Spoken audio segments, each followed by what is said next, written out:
আজি বিলাসীপাৰাৰ ৰাংচাং ভৱনত গ্ৰন্থবাৰ্তা প্ৰকাশনে প্ৰকাশ কৰি উলিওৱা সাহিত্যিক গীতালী বৰুৱাৰ আইৰ মাতেৰে দেশৰ কবিতা আনুষ্ঠানিকভাৱে উন্মোচন কৰে ডক্টৰ বিন্দু ভূষণ বৰাই। বিশিষ্ট অতিথি ৰীনা শৰ্মা, ৰোকাখাতা উচ্চতৰ মাধ্যমিক বিদ্যালয়ৰ অধ্যক্ষ চাহানুৰ ৰহমান।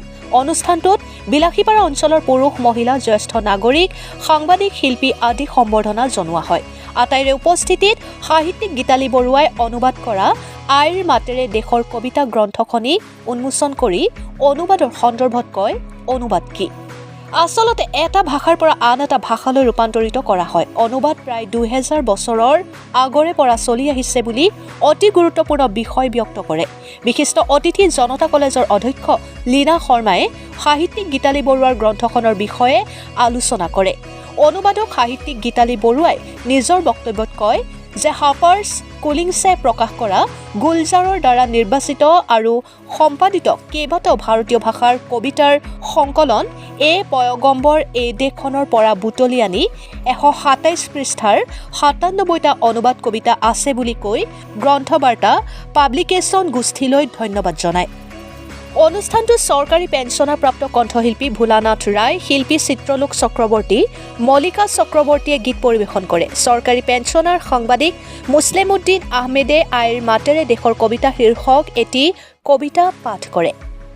বিলাসীপাৰাৰ পৰা জহিৰুল ইছলামৰ ৰিপৰ্ট, অৰুণোদয় আছাম।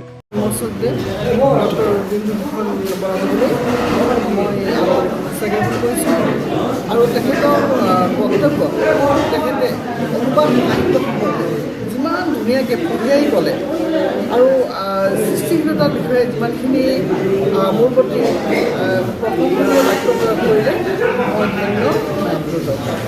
এতিয়া পাতিকে আদৰিলোঁ কামনা কৰিছোঁ আৰু ইয়াতে উপস্থিত ৰাইজলৈ সংবাদ নিবেদন কৰিছোঁ আৰু আজিৰ সংবাদ কৰ্মীসকললৈও মোৰ আন্তৰিক কৃতজ্ঞতা।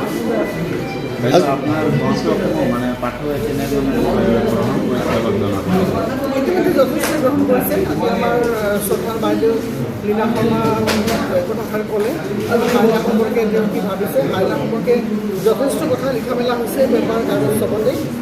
বহুত ইয়াৰে আলোকপাত ওলাইছে, আলোকপাত বহুতেই কৰিছে আৰু বিশেষকৈ এটা ভাল খবৰ এইটোৱে যে হাইনাৰ এইবাৰ তৃতীয় সংস্কৰণ ওলাব। তাত আমি একদম প্ৰস্তুত সেইটো হাইনাৰ কাৰণে ভাল খবৰ আৰু লেখক সমাজৰ পাঠকলৈ কি মেছেজ দিব আমাৰ যোগেদি? বাইদেউ পাঠকলৈ কি মেছেজ দিব আমাৰ যোগেদি? পাঠকলৈ মই এয়াই মেছেজ দিম, তেওঁলোকে ভাল হওক বেয়া হওক বুলি কওক, বেয়া হ'লেও কওক ভাল হ'লেও কওক, কিন্তু পঢ়ক আৰু কিবা এটা কওক, তেতিয়াহ'লে ভাল লাগে। মই বেয়া হ'লেও মানি ল'ম, মই ভাল হ'লেও কওক।